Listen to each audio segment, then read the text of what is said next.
The Rabbit R1 supposedly just received a huge update, so let's check it out.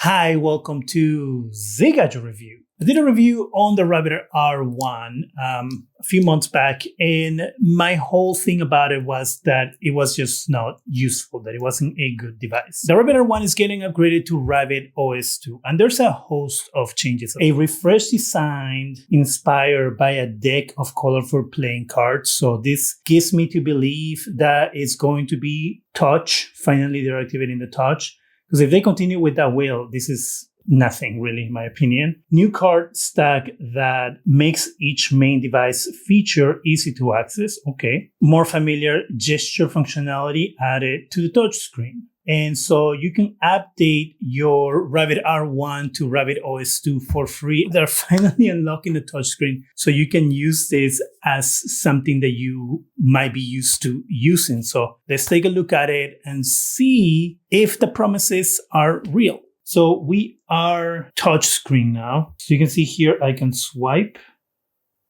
and it takes me to the things that I can do here. I can go on the wheel and it brings me to the new card system that they're touting. So let's take a look at camera. So if I click camera, it's going to open the camera there. And if I flip it, now here's looking at me. So we're going to do camera looking at the camera. So it still works the same way with the scroll wheel, that if you move the scroll wheel up or down, it flips the camera. So let's get out of here. Oh, you took a picture. Let's see if there's a place to look at your pictures. Now let me go press back. Okay, so as you can see, touchscreen now works. So I can scroll here with my fingers, as you can see there. Let's see, Magic Gallery. So technically, Magic Gallery is supposed to have my pictures, it looks like. It doesn't have pictures there for me. If I click on favorites, it should have my favorites. But again, I think I still have to go to the website to add things to my favorites in order for this to show me the pictures. Let me take a picture of me right now. Nothing in the Magic Gallery here. But the touchscreen works. See, I can go back and I can scroll up and down. Feels pretty smooth. I'm going to go back to the camera. Going to go take a picture of this now. Okay. So, can I swipe? No. So I have to press back and go to Magic Gallery again. And there's nothing here. So they still haven't fixed this whole thing that if I take a picture on this thing, that there's a way for me to see it immediately. Still have to go to the website, add it to my favorites, and then for this to be added to my gallery. Let's continue with the tour. We can touch screen here. I don't have to use the wheel, or you can use the wheel if you want to, or maybe not. Okay, gallery. No, never mind. The wheel still doesn't work. Okay, so I can go here, Magic Gallery. Let's look at, okay, I can go to my timer. So I can flip up with my finger and go to my menu thing here on the side. How can I do side up? Okay. If I pull from the top, just like on Android, you get your settings. So here now easily we have our brightness control. So you can see there, and then my volume control as well. Now, what is this? Okay, that takes me to the camera. This takes me to... Okay, now I can type if I have questions. So let's see.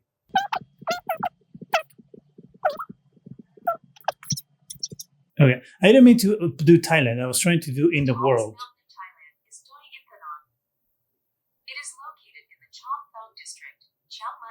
As you can see there, it's hard to type. Oh, still talking. As you can see, it's still hard to type on this thing with one finger because the screen is so small and the keyboard is so small. I wonder if I flip it to the side, yeah, it still does it. So if I show you if you flip it to the side, you get, and you can talk to it and ask questions. Tallest. And here you get response that are written, not spoken. All right, so let's continue looking at what else we have here. So we have a camera, gallery, timer, translator. Okay, So from English to Spanish, if I go here, continue, press and hold the button to speak. Okay, let's see how this works. Quería dejarles saber cómo funciona el Rabbit R1.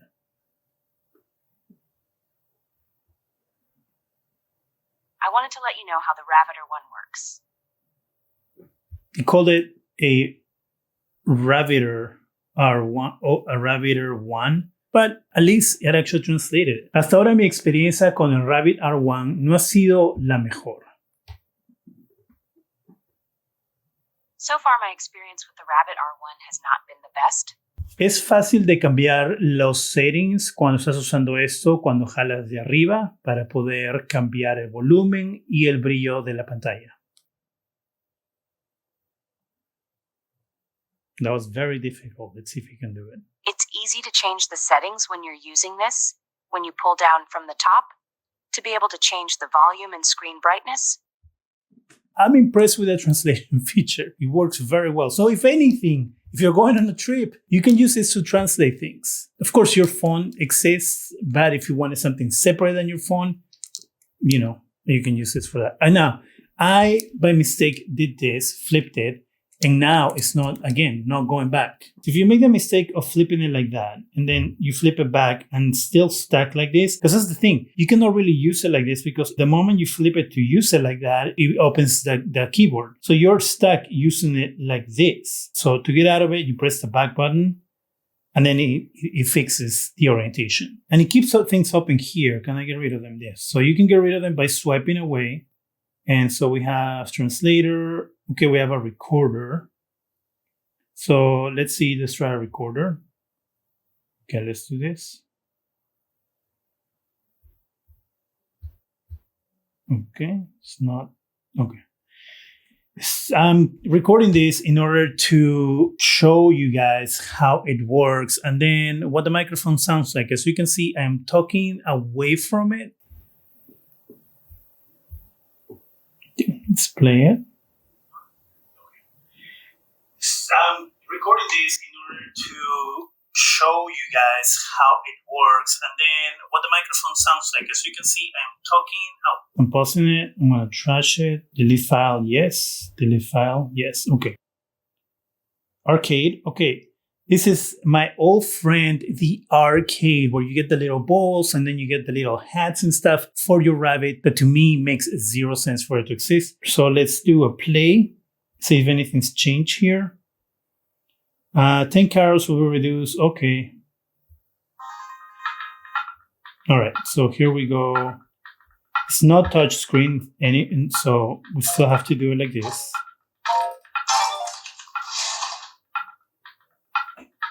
Check to open. Woohoo! I got hair. All right, let's keep going. We have your reminder. So if you need to set a reminder, you will do it right here. Then your settings, creations, intern, and then it says R1 OS Magic version. You'll see the version, but it's not really coming up. So intern is pretty much your agent, right? That exists nowadays. What do you do? I'm here to help you refine and clarify what you need, so I can later perform tasks like research or building files or reports. Let's focus on what you'd like done. Could you describe the outcome you're looking for? I want to buy a car. In 6 months. I have $300. Just to clarify, are you looking for research on cars within a certain budget or features? Or are you looking for advice on financial planning? Budget for cars with certain features. Got it. Could you tell me what your total budget range will be in 6 months? That'll help me narrow down the options. My total budget will be $3,000. Thanks for that. Are there any specific features or types of cars you're interested in, like fuel efficiency, size, or brand preferences? I'm looking for any car that will be within that budget. I'm actually surprised that you'll be able to find anything. Understood. So you're open to any type of car as long as it fits that budget. Yes. Understood. Would you like me to focus on used cars, new cars, or both? Whatever. Got it. I'll focus on both new and used cars. What kind of output format would you prefer for this research? Like a PDF report or something else? PDF is fine. Perfect. One more thing. Would you like any specific details in the report, like maintenance costs or insurance estimates? Sure. Great. Is there any specific region where you'd like me to focus the research, like a certain city or state, or can it be more general? Well, I'm in California, so within California.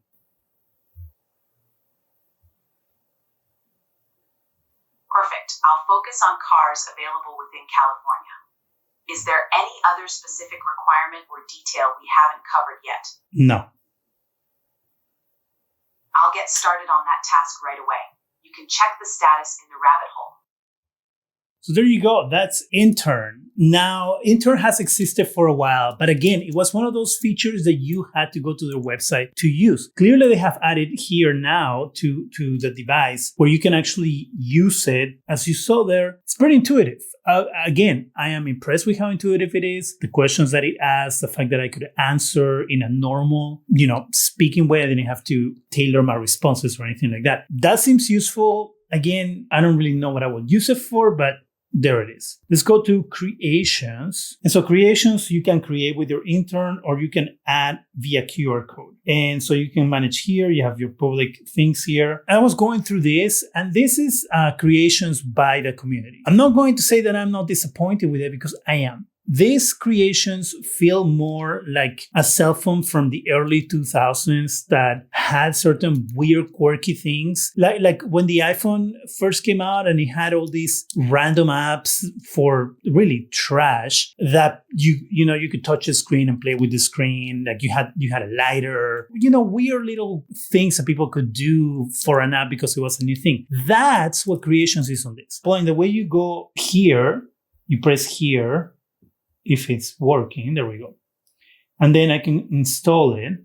Okay, so manage. Where do I find this now? Creations, public.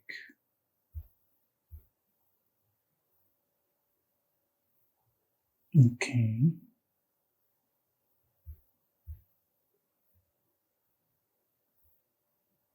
Oh, there it is. So now it's an added app to my list. So we have there Discogs. When I go to Discogs, it asks me for a token and also for a username, which I don't have. And I don't know how to get it. I am not going to try to figure out how to do that. Public. Lo-Fi Radio. I'm going to install this. And then they have games. WinRabbit 3.1. So as you can see here, everything that you download gets added to this card system. And it becomes a little hard to parse because they're so together. The best way to use it, I think, will be going to the Creations tab, which if I can get it there, and go to your Manage. And then your Manage section, you can open what you want. So let's go to Lo-Fi Radio and click Open. And then we have Sam FM Groove Salad. I don't know. Let's see. If I close it, does it continue playing?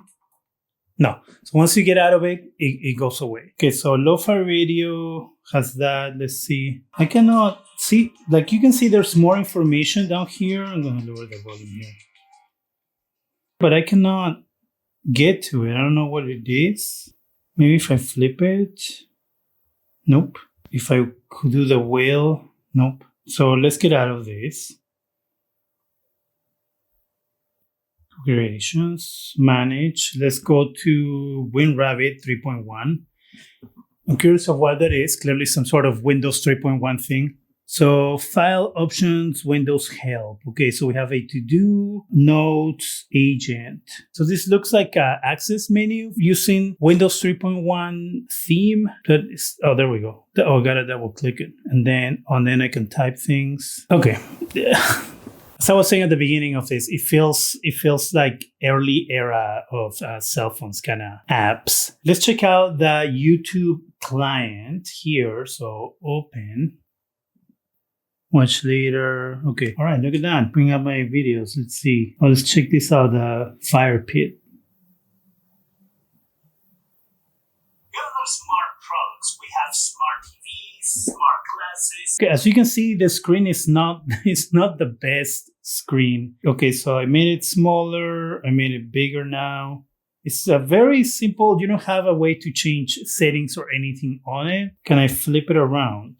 No, I cannot flip it around. But it works. If you want to watch YouTube videos on a subpar screen, I guess you can do that. Live TV, that's another one that I was interested in. Favorites, let's see. Let's look animation. I don't know what channels these are. Let's check out Amazing World of Gumball. Oh, it's a UK one.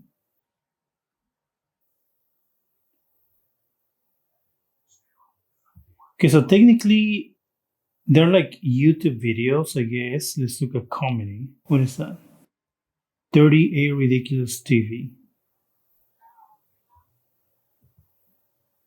So that looks like it just connects to YouTube channels and it plays the videos in the YouTube channel. Frogger for the R1. Okay, so here we have the little controllers. So we are the dot. And the dot moves by itself. Why did it go back? So the wheel allows you to move it side to side, and the little arrows on the screen allow you to move it forward. Okay, this isn't very easy to use, not gonna lie.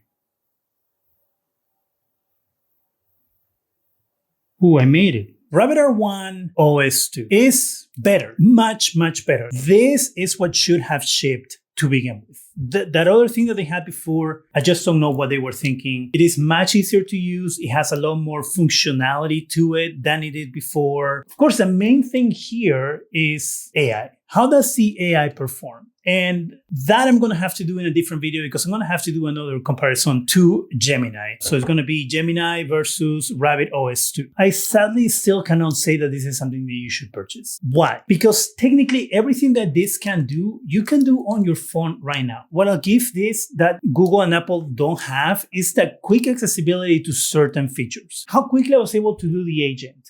That was amazing. And I get it that technically you have Gemini and you can talk to Gemini and stuff like that. But right now, Gemini is more of a search feature, more of a conversation thing and, help me find my answers and that versus this actually immediately going to work on things that you might want your AI to do that is not necessarily readily available on a phone. I really like the fact that the agent was immediately asking me what I wanted, how I wanted it, and all the questions that I needed to be asked in order to complete a task. The translation feature, how quickly it worked, how easily it worked. Again, that feature already exists on your phone, so it's nothing really earth-shattering new. And as you saw, all those little apps that have been created by the community for this thing really amount to a bunch of trash that you're not really going to use for anything. I will give them props for activating finally the touchscreen. Now, the card system, while it works, and I can see why they decided to go that route of the design for the OS. It's not that easy to navigate because the screen is really small and the cards end up stacking too much on top of each other, where it becomes hard to navigate and to necessarily get what it is that you want to get. And by the way, the card ID is not the first time that's been used for an OS. This was done years ago with the Palm Pre and WebOS, which I did a video on. I will link it in the description section. The fact remains that this device is not better than the phone that you carry every single day. I can really see the use for a separate AI device. I know that ChatGPT again has been talking about doing their own separate thing, but I have a suspicion that that's just going to be another cell phone, because to have again a separate device that just does AI stuff and then have your cell phone separate from that, it becomes cumbersome and you're just carrying devices for no reason. So if you want to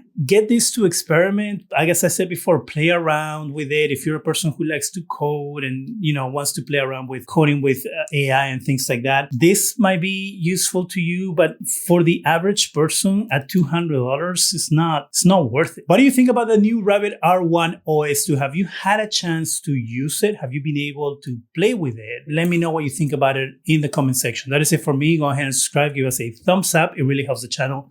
Go ahead and hit that bell so you can be alerted every time we have new videos. And thank you very much for watching.